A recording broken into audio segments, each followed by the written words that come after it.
à toutes et tous, hein. Caroline et moi-même, donc de Maya sur Box, nous sommes très contents de pouvoir vous accueillir et on va essayer un peu de démystifier ce qu'est ce référentiel.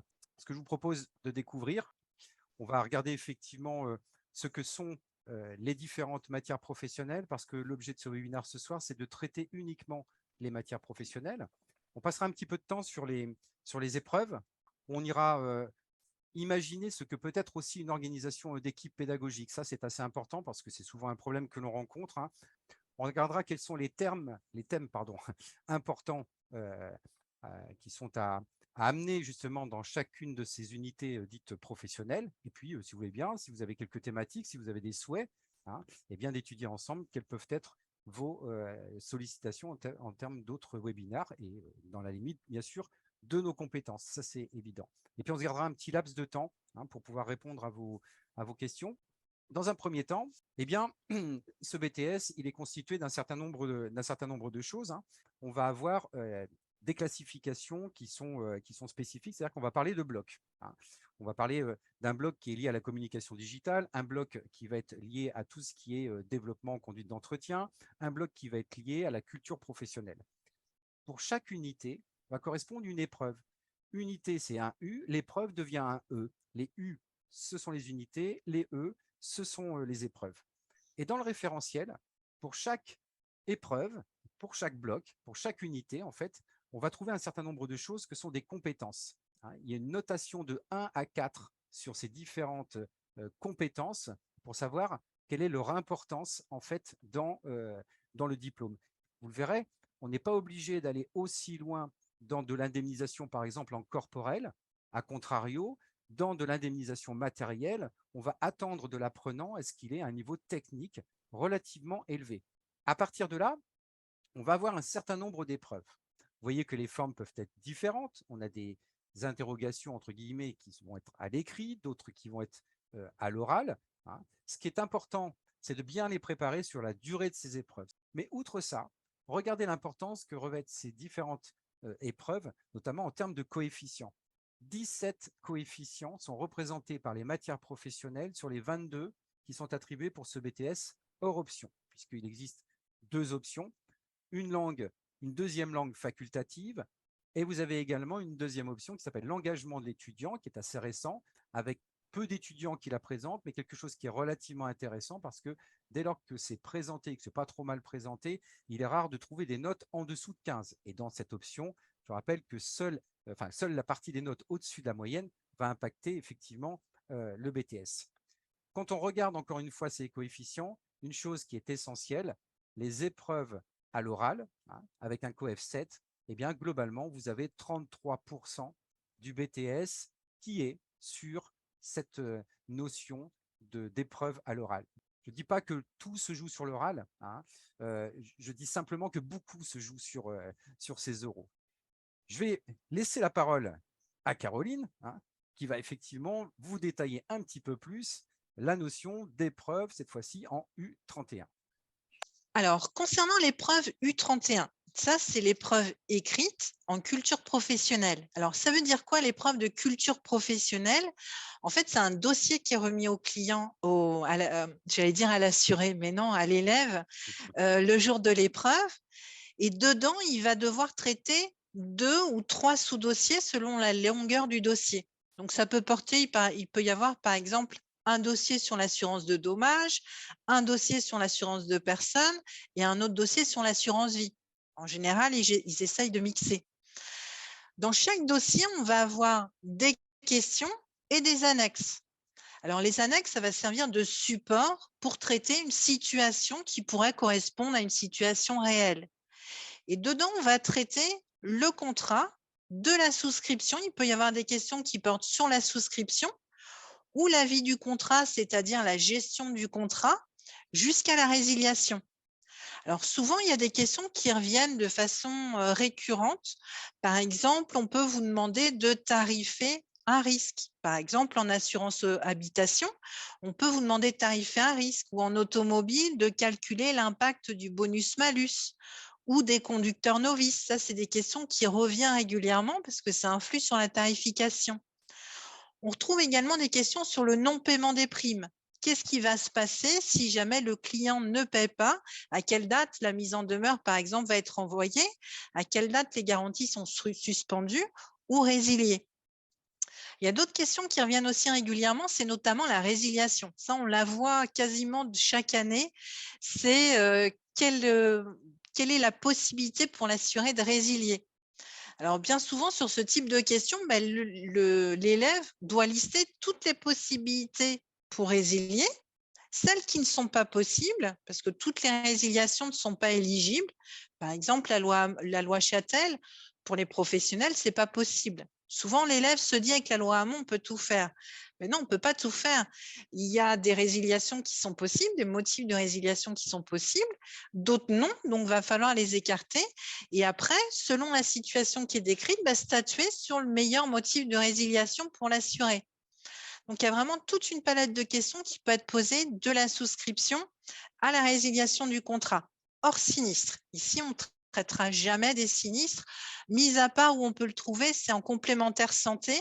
Là, il est possible qu'on soit obligé de calculer des montants de prestations pour savoir quelle formule sera le plus adaptée au client.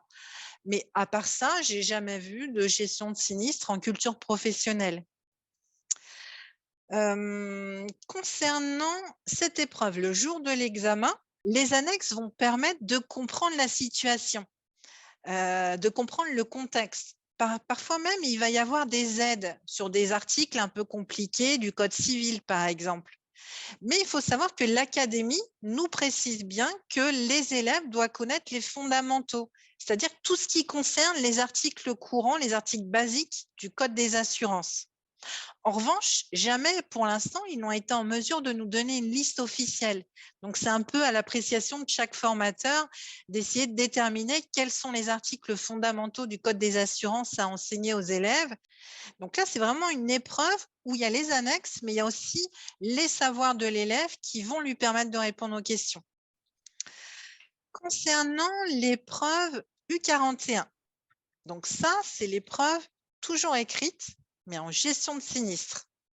C'est pareil, c'est un dossier qui est remis à l'élève. Donc, il y a 2, voire 3 sous-parties selon la longueur du dossier. On retrouve le même principe. Il y a des questions pour chaque sous-dossier avec les annexes et ça va nous permettre de gérer un sinistre. Donc là, on va nous poser des questions, à savoir, est-ce qu'on va pouvoir prendre en charge le sinistre? Et l'élève va devoir le justifier.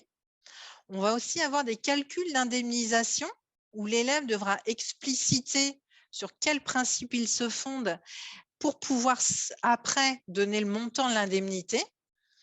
Il faut savoir qu'en fait, le résultat pour le calcul de l'indemnité ne donne quasiment pas de points. C'est vraiment l'explication qui va autour qui va permettre à l'élève de gagner des points.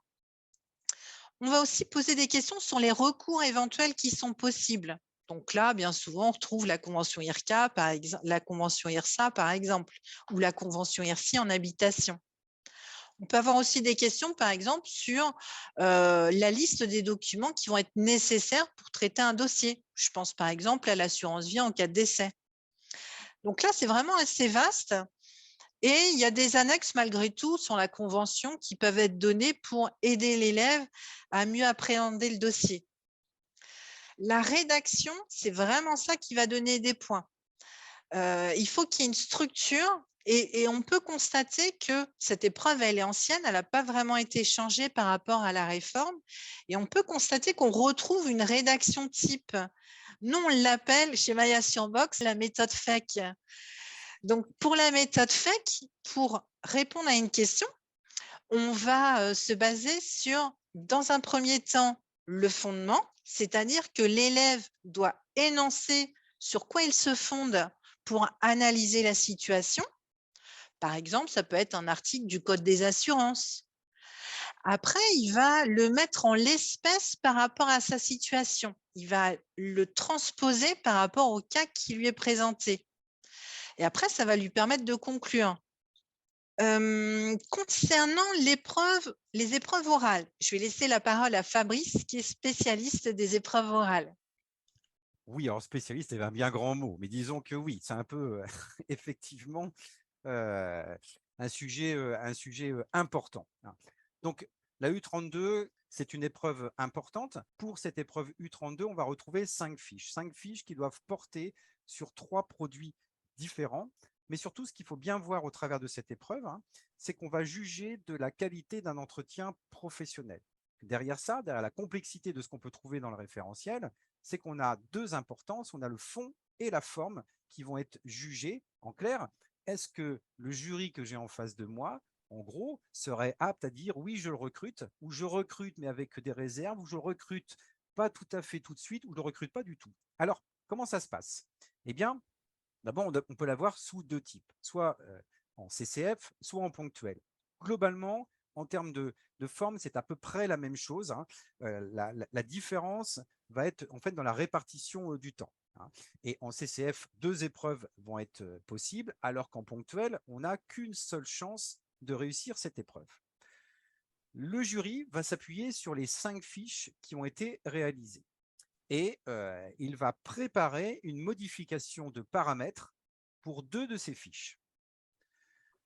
Une première modification de paramètres va être communiquée au préalable à l'apprenant qui va alors disposer d'un timing de 15 minutes pour s'adapter à cette nouvelle situation.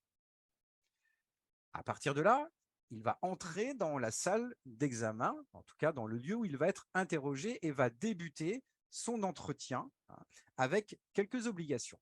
La première, il doit être en capacité de présenter à son jury quels sont les objectifs minimum et maximum qu'il se fixe sur cette épreuve. Par exemple, mon objectif minimum sera d'appréhender les différents besoins de mon prospect ou de mon client et de lui proposer un devis. Mon objectif maximum sera de réaliser cette étape, mais d'aller jusqu'à la concrétisation. C'est important parce qu'il sera amené en fin d'entretien à devoir ou répondre à des questions ou établir sa propre autocritique. Et ça, c'est vraiment un point d'attention parce que tous les apprenants ne sont pas habitués à faire ce genre de choses ou n'ont pas la possibilité d'être beaucoup entraînés sur ce type d'épreuve. Bon, il a sa première simulation qui va donc durer 15 minutes, hein, et puis il va en faire, donc s'il est en ponctuel, il va faire le deuxième entretien de 15 minutes pour lequel on va lui modifier des paramètres sans qu'il n'ait aucun délai pour s'y préparer. Vous voyez, premier entretien, première simulation, il a eu 15 minutes pour s'adapter à la modification de paramètres. Pour son deuxième entretien, sa deuxième simulation, paramètres modifiés sans aucune préparation. Et enfin, au bout des 30 minutes qu'il a passées, eh bien, il aura effectivement non seulement une critique à faire de ce qu'il a pu faire ou des questions qui vont être posées par le jury. Là, encore une fois, c'est un peu différent selon les jurys, selon les académies. Donc, les 2 choses sont possibles et elles peuvent être complémentaires. Si c'est en CCF, on va exactement avoir la même chose, 15 minutes de préparation sur une modification de paramètres. L'apprenant va passer 15 minutes sur son entretien, puis il y aura 5 minutes de débriefing. Puis il va repasser 15 minutes sur le même type d'entretien sans aucune préparation et il bénéficiera à nouveau de 5 minutes pour débriefer ou répondre aux questions. Une des choses qui est importante et qu'il faut bien anticiper, c'est la notion de modification de paramètres. Dans cette épreuve des CCE, pour avoir discuté, que ce soit Caroline et moi, avec bon nombre de personnes sur des jurys différents, dans des académies différentes, la modification de paramètres peut être tout à fait simple, comme la modification de paramètres peut être extrêmement compliquée.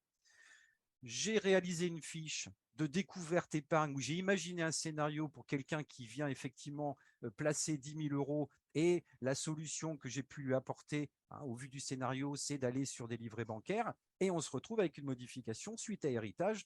Monsieur Marcel récupère 200 000 euros au titre d'une succession et voudrait quelque chose pour lequel il pourrait placer sur du plus long terme, mais s'interroge en cas de décès de savoir ce qu'il pourrait faire de cet argent, etc. On va quitter en fait une épargne bancaire classique pour atterrir sur l'assurance vie. On peut être dans des modifications beaucoup plus simples. Par exemple, il s'agit simplement d'une personne qui est venue pour réaliser un devis automobile. Et puis finalement, ce n'est plus un véhicule neuf, mais ça va être un véhicule d'occasion. Donc l'apprenant va être obligé de s'adapter à ça.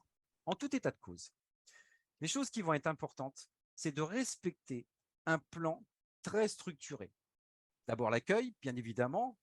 Je dirais même avant cet accueil, la prise de contact, vérifier à ce que notre apprenant soit capable d'aller dans une fausse salle d'attente et aller récupérer la personne qui est là, se présenter très succinctement, vérifier l'identité éventuellement de la personne qui est en face de lui, l'amener jusqu'à son bureau, l'accueillir, le laisser s'asseoir avant lui. Enfin, les règles de bienveillance et de soft skills, c'est très, très à la mode. Et surtout, être en capacité derrière de mener un entretien structuré avec je vais vous dire qui je suis, ce que je fais, comment va se dérouler le plan de cet entretien, combien de temps il va durer, qu'est-ce que nous allons faire. Dans un premier temps, vous allez m'expliquer effectivement quels sont vos besoins. Dans un deuxième temps, je vous expliquerai quelles sont effectivement, encore une fois, les garanties que je peux vous apporter pour répondre à votre besoin de devis. Mais avant tout ça, pour bien vous conseiller, j'ai besoin de bien vous connaître et auquel cas, je vais devoir vérifier vos données personnelles s'il est déjà client ou les créer s'il s'agit d'un prospect. Jusqu'à la réponse, bien évidemment, aux différentes objections qui pourraient se présenter, avoir la capacité à déceler un rebond à l'intérieur de cet entretien, prise de congé, et expliquer comment il va gérer le dossier par la suite, en expliquant à son jury, par exemple, je vais rappeler M. Tartampion, je vais rentrer ces données dans ma base de données, je vais éditer un nouveau devis que je vais lui envoyer, etc. On doit s'adapter à ça. Très important, c'est cette notion de professionnalisme. Bien sûr, il ne doit pas raconter de bêtises, ça c'est clair et net, mais il faut que ce soit un entretien structuré avec un plan qui est extrêmement précis quand même. Et plus il est détaillé, plus il est formaté auprès de vos apprenants, et plus vous allez vous apercevoir qu'ils vont avoir de la facilité à mener ce type d'entretien. Quand on parle de figures imposées, elles sont ici. Sur cette épreuve U32, donc vous voyez, on a parlé de 5 fiches. Obligatoirement, on doit faire apparaître une situation d'assurance de biens et de responsabilité, une situation d'assurance de personnes, une situation d'assurance du professionnel, une situation d'épargne assurantielle ou bancaire. C'est là où toute la technique aussi des plannings, et on en discutera un petit peu après, mais des plannings au niveau de l'organisation justement de la première année et de la deuxième année sont extrêmement importants. Début d'année, ils arrivent, ce sont des bébés, beaucoup sortent du bac, on leur apprend un nouveau système éducatif. N'allons pas les emmener sur des fondamentaux de l'assurance vie ou sur les biens professionnels. Ça risque d'être très compliqué pour eux. Donc, les recommandations sont plutôt d'être sur des produits simples au départ, notamment avoir une fiche en découverte sur l'habitation, ça va correspondre à notre assurance de biens, d'avoir une fiche sur l'automobile, on va correspondre effectivement encore une fois à de l'assurance de biens, et puis une découverte soit en santé, soit en prévoyance. Et laissons après 2 autres fiches sur le professionnel et sur les situations effectivement ou d'épargne de type assurance vie ou d'épargne bancaire. Donc, ça nécessite aussi à ce que chacun réfléchisse au fait que la première année, globalement, on va avoir 3 vrais trimestres à l'intérieur. D'accord ? Deuxième année, on n'en a plus que 2. Nos préconisations sont plutôt à ce que vous ayez réalisé 3 fiches en fin de première année. Ça, c'est une figure imposée. Et que les 2 suivantes soient réalisées pour être terminées janvier, février, grand maximum, car les dossiers sont à rendre généralement début avril. Il faut les vérifier au préalable. Donc, c'est très important. Quelques astuces pour le jour de l'épreuve. Eh bien, lorsqu'on retrace les éléments du référentiel, on s'aperçoit en fait que à l'intérieur de ce qui est mentionné, il y a peu de précision quant à la possibilité en fait d'amener tel ou tel document. En fait, il n'y a pas de restriction surtout. Bien sûr, on ne peut pas venir avec son ordinateur. Donc, il y a quelques éléments qui sont intéressants. Les CG et des conditions particulières, c'est-à-dire un devis qui a déjà été fait, ça semble tout à fait logique. Tout simplement, si on a la chance lors de cette épreuve de tomber sur des paramètres très faiblement modifiés, eh bien le devis qu'on a réalisé il va pouvoir nous servir. Les CG, à quoi elles vont nous servir? On me pose une question, on me dit oui, mais si je tombe en panne, qu'est-ce qui se passe, etc. Je vais utiliser les CG pour avoir une version démonstrative, c'est-à-dire montrer à mon jury, écoutez, monsieur le client, regardez, effectivement, dans l'hypothèse où il vous arriverait telle ou telle chose, vous avez bien cette garantie d'assistance qui vous permet d'avoir montrer à son jury qu'on n'est pas venu uniquement avec les CG pour amener les CG et les poser sur le bureau. Entraînez vos apprenants à aller illustrer une fois leurs propos au travers de ces CG. C'est quelque chose qui est important. Sur des risques simples, l'auto, l'habitation, invitez-les à se fabriquer un petit tarificateur manuel. Le jury se fiche de savoir si on va donner réellement le vrai prix. Il sait bien qu'on n'a pas le logiciel avec nous. Mais si vous avez, par exemple, quelqu'un qui est venu avec une tarification pour une maison 3 pièces et on lui a changé les paramètres, on a ajouté une modification dans le grenier qui est devenue à nouveau une pièce à vivre. S'il a préparé effectivement son devis pour 3 pièces, il est plus valable pour 4 pièces. Nous sommes bien d'accord.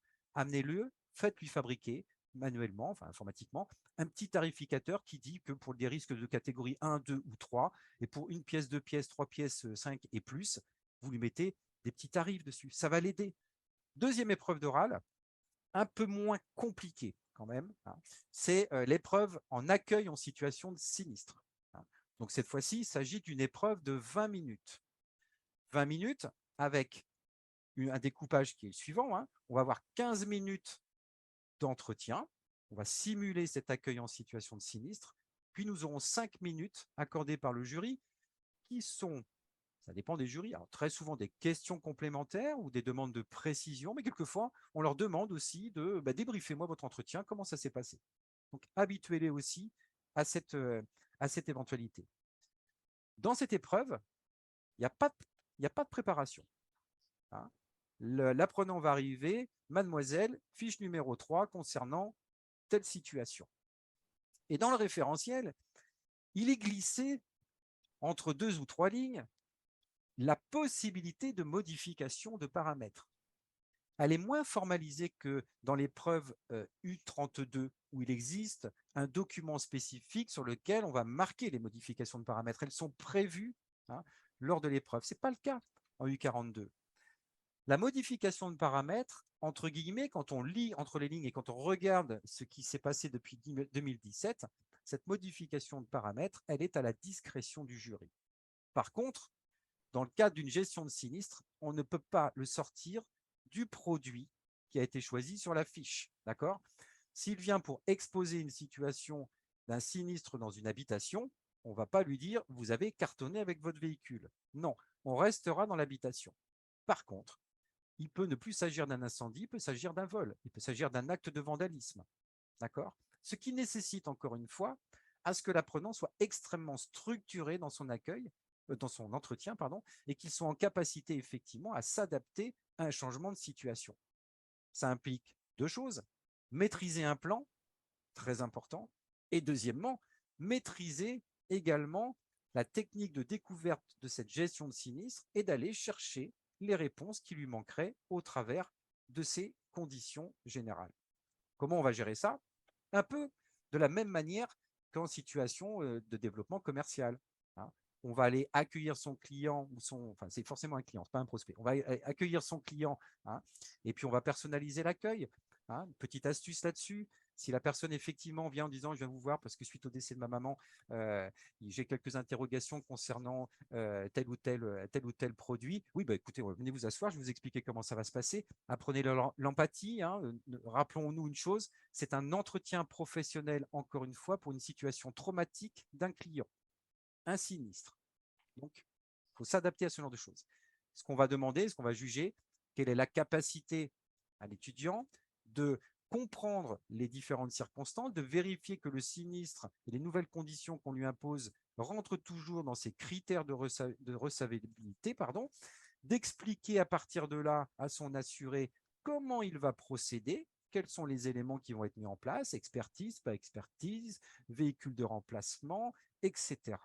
Voire expliquer le processus d'indemnisation derrière, en expliquant, par exemple, dans l'habitation, de dire qu'un certain nombre une certaine quantité d'indemnisation va se faire tout de suite au titre de l'indemnité immédiate et que dans le futur, sous réserve de production justificative, de réparation, de travaux, etc., on lui donnera le versement complémentaire, d'expliquer des choses simples comme ce que sont les franchises, ce qu'est la notion de vétusté, d'accord, d'expliquer effectivement dans l'hypothèse d'un sinistre qui nécessite à ce qu'on mette en protection le bien, ce qu'on appelle les mesures conservatoires, il faut qu'ils soient en capacité de les expliquer. Et puis, selon les cas, où le dossier est recevable, c'est quand même souvent le cas, où le dossier est non recevable et on ne peut pas aller plus loin, c'est-à-dire qu'on va jusqu'à expliquer les conséquences au niveau de ce sinistre. Alors, on avait 9 fiches dans notre dossier professionnel, 5 sont utilisées pour le DCCE, 4 sont utilisées pour cette épreuve d'accueil en situation de sinistre. Avec une obligation aussi, vous voyez, moins de contraintes quand même qu'en épreuve U32. Hein. Là, ce qu'on va demander, c'est qu'il faut qu'il y ait au moins une situation d'accueil en situation de sinistre liée à une assurance de biens ou de responsabilité, d'accord, et une situation d'assurance de personnes. Alors, je mets juste une parenthèse là-dessus. Ne partons pas dans des situations complexes et très exotiques. Remettez-les dans le droit chemin, si vous voulez, hein, en leur expliquant que quand même, il ne faut pas marcher sur des choses très compliquées, hein, et que cette épreuve, elle a un coef important et on n'a que 15 minutes, enfin 20 minutes au total pour la réussir. Donc, pas de prise de risque. Là encore, l'apprenant, il est libre d'apporter tout ce qu'il veut. Bien évidemment, les CG et les conditions particulières de son assuré, ça, c'est juste une chose strictement obligatoire. Je pense en avoir terminé sur ces épreuves orales. J'irai regarder s'il y a des petites choses dans le chat. Et ce que je vous propose, c'est qu'on aille jeter un œil, hein, sur l'épreuve digitale, hein, le fameux U5. Donc, cette épreuve U5, c'est une épreuve qui vaut coefficient 2 et on la trouve sous 2 formes. Ça dépend si l'établissement est en CCF ou en ponctuel. Alors, CCF, pour ceux qui ne connaissent pas, c'est le contrôle en cours de formation. Et donc, c'est le formateur chargé de l'épreuve U5 qui encadre cette épreuve. Alors, concernant l'épreuve ponctuelle, c'est un dossier déjà qu'on met, hein, c'est une épreuve écrite. Et donc, dans ce dossier, il va avoir à peu près 65 questions. Soit ça va être sous forme de QCM, soit ça va être une réponse courte qui est attendue. Les thèmes, c'est la communication digitale, le système d'information et les outils numériques. Donc, on a beaucoup de bureautique dedans finalement. Ça peut être par exemple de la création de contenu, tout ce qui concerne la protection et la sécurité des données. Donc, il peut y avoir une diversité de questions qui sont posées. J'ai fait un exemple juste après. Ça, c'est vraiment une question qui a été posée lors d'une épreuve. Donc là, c'est une question type. Donc là, ça portait sur la CNIL et les apprenants devaient retrouver la signification. Donc, on avait 4 choix possibles et l'élève devait choisir la bonne réponse. L'autre forme, c'est le CCF. Donc, le CCF, on a un enseignant formateur qui fait constituer à l'élève un dossier professionnel. Le formateur, il fait constituer aux élèves un portfolio. Alors, il n'y a pas de contrainte sur la forme de portfolio. Alors, qu'est-ce qu'il va mettre dans CCF? Ben, ça peut être des productions qu'il a réalisées en stage ou dans le cadre de son alternance. Par exemple, la réalisation d'un devis ou l'édition d'une attestation. Ça peut être aussi le fait d'avoir missionné un expert. Et après, ça peut être aussi des résultats de contrôle, c'est-à-dire qu'on les a formés sur la protection des données et puis ben, on va les questionner dessus, on va faire un contrôle dessus et ça va être intégré dans le portfolio. Ou ça peut être tout élément que le formateur va juger ou l'élève va juger pertinent. Alors, il y a une aide pour les former au digital, c'est le PIX. Il y a une partie qui est en version gratuite et ça permet à l'élève de progresser sur différents points. Ça peut être aussi bien de la bureautique, sur la protection des données. PIX, ça s'écrit P-I-X. Vous le tapez sur votre moteur de recherche. Et donc, c'est sous forme de questions avec des choix multiples. Donc, finalement, ça se rapproche beaucoup de l'épreuve ponctuelle. Donc, pourquoi pas utiliser cet outil pour les former au fur et à mesure de l'année. Et puis, dans les résultats de contrôle, on peut mettre soit des questions du PIX ou encore des questions qui ont été posées à l'épreuve ponctuelle. Donc, finalement, c'est assez facile de trouver plein de choses à mettre dans le portfolio. En revanche, ça doit toujours avoir un lien avec les matières professionnelles du BTS Assurance. Ça ne doit pas être déconnecté du BTS Assurance. C'est toujours des réalisations qui sont en lien avec le monde de l'assurance. Alors, c'est vrai qu'on le voit, on a 5 matières, 5 épreuves et souvent, c'est plutôt quand j'ai les responsables d'organismes, ils se posent des questions sur comment orchestrer toute cette équipe pédagogique. Alors, l'académie nous fait des préconisations. C'est-à-dire qu'elle nous conseille pour chaque unité d'avoir un formateur. Donc, on va avoir un formateur en U31, un formateur en U32, et ainsi de suite pour les matières professionnelles. Ça, c'est qu'une préconisation, c'est-à-dire que si vous avez l'habitude de travailler entre vous, que vous communiquez facilement, vous pouvez très bien faire un autre découpage. Par exemple, un formateur en U31 qui va faire l'assurance de dommages et puis un autre formateur en U31 qui va faire l'assurance de personnes et assurance vie. Mais le plus simple, je pense, hein, et à chaque fois je le constate, c'est quand il y a un formateur pour une unité, c'est là où on est à peu près sûr que tout le programme est étudié. Après, il y a d'autres préconisations de l'académie, c'est-à-dire que, on va commencer par un thème. Toute l'équipe pédagogique va commencer par un thème, par exemple l'automobile, et puis ça va être traité autant sous l'angle de la culture professionnelle que sous l'angle du développement commercial. Pareil pour l'accueil en situation de sinistre et la matière écrite, l'U41. On s'organise dès le départ d'y passer par exemple 2 mois ou 3 mois s'il y a besoin. Et puis après, on passe à un autre thème, par exemple l'habitation. Alors c'est sûr qu'il y en a qui vont passer plus de temps sur un thème que sur un autre. C'est pas grave. Il va y avoir une sorte de répétition pour l'apprenant de cette matière, par exemple, qui est l'automobile, et ça va être plus facile pour lui de l'intégrer. D'ailleurs, on peut le constater que en U31, on va aborder parfois les mêmes thèmes qu'en U41. Par exemple, en U31, on parle du non-paiement, donc la règle des 10-30-10. En U41 aussi, c'est bien de l'aborder parce que finalement, si les garanties sont suspendues ou résiliées, eh bien, on ne règle pas le sinistre, ça fait partie du rappel des faits. Donc, il se peut qu'il y ait certains items qui soient abordés dans les 2 matières et finalement, c'est un peu la volonté, des personnes qui ont créé le référentiel, c'est qu'il y a une répétition. On le voit de plus en plus, les élèves ne prennent pas le temps d'apprendre comme nous, on pouvait le faire à passer une après-midi à apprendre. Maintenant, les élèves, ils ont moins cette culture-là et cette répétition, elle se fait en classe. Donc, c'est pas du tout gênant si vous êtes 2 formateurs à parler du même thème. Au contraire, c'est sûr qu'il ne faut pas que l'enseignant de l'U41 fasse le cours entier de l'U31, mais la répétition n'est pas du tout gênante. Alors après, dans le contenu, c'est vrai que parfois les formateurs ne savent pas trop quoi mettre dans chaque unité. Eh bien, dans l'U31, en fait, il y a 5 parties. Il y a une partie théorique qu'on ne retrouve pas dans l'U41, c'est le management et l'économie. On retrouve aussi du droit, mais du droit pur qui ne porte pas que sur le droit des assurances. Et ça, c'est propre à la matière U31. D'ailleurs, on leur demande aussi parfois de la réflexion dans les questions. On a l'assurance de dommages et de responsabilité, l'assurance de personnes, l'assurance vie et l'épargne, toute la partie épargne. Et on voit que tous les items sont listés dans le référentiel qu'il faut aborder, mais comme le disait tout à l'heure Fabrice, eh bien, on n'a pas besoin d'approfondir autant pour chaque matière.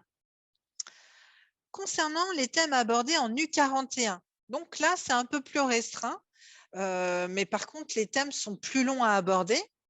Par exemple, pour l'automobile, ben là, il y a plusieurs thèmes à aborder. On a la loi Badinter, la convention IRSA et puis un petit peu la convention IRCA avec la nomenclature d'un TILAC. Là, le corporel, comme le disait Fabrice, il y a moins besoin de l'approfondir en revanche. Autant la convention IRSA ou la loi Badinter doit être bien maîtrisée. Donc, c'est vrai qu'il y a moins d'items, mais il y a plus de temps à y passer. On retrouve l'assurance de personnes et l'assurance vie avec tout ce qui est fiscalité. Donc, la fiscalité en cas de rachat, en cas de décès, la retraite de base, la retraite complémentaire et puis les droits de succession qui, à la limite, j'ai envie de dire, peuvent être abordés autant en U31 qu'en U41. Ça dépend de votre organisation interne. Merci aux formateurs qui nous ont rejoints pour ce live et à bientôt.